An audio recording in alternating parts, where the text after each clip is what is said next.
Emma's marriage had been slowly crumbling for months, like watching a sandcastle dissolve wave by wave. 7 years together, 3 married, and now with a 3-month-old daughter sleeping peacefully in her crib oblivious to the storm brewing around her tiny world. What should have been the happiest time of their lives had become Emma's darkest chapter. The pregnancy announcement in December 2022 should have brought them closer. Instead, it marked the beginning of their unraveling. When Emma was 4 months pregnant, they moved to her husband Jake's hometown, a decision that would prove devastating.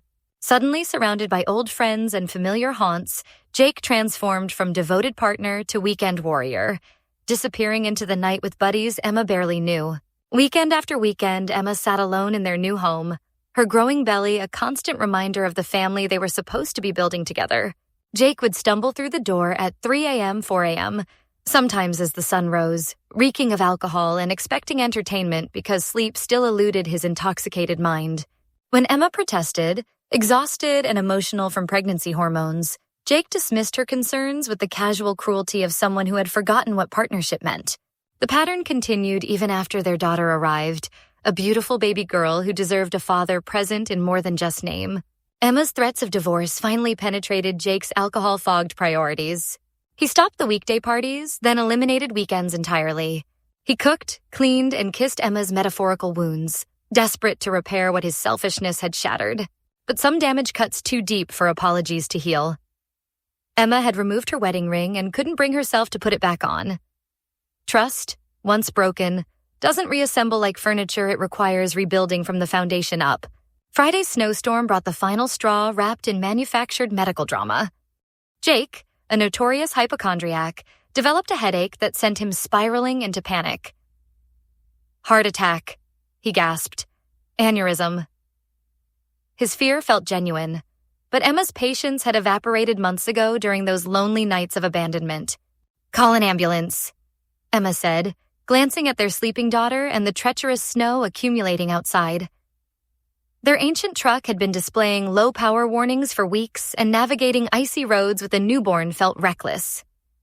Jake's response shattered what remained of their fragile reconciliation. "Bring me to the hospital now and stop being a selfish asshole.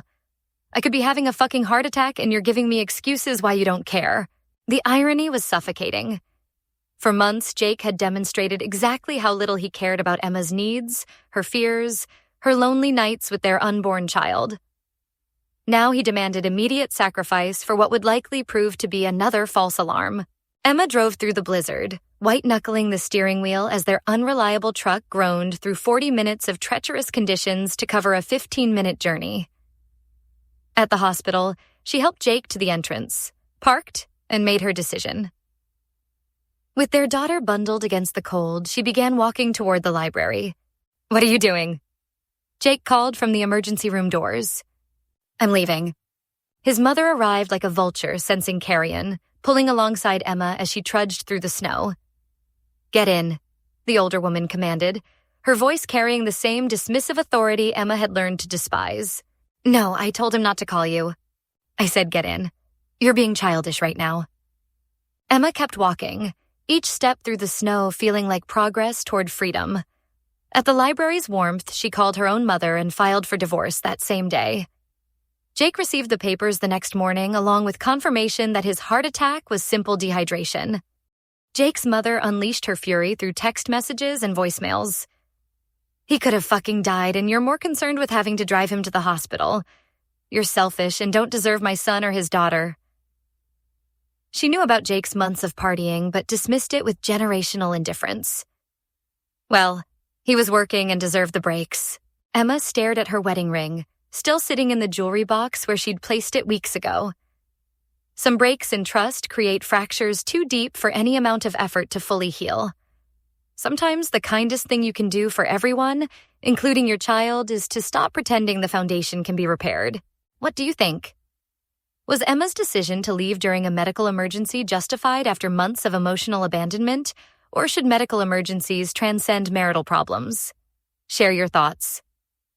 This story has people divided on where the line should be drawn between self-preservation and partnership.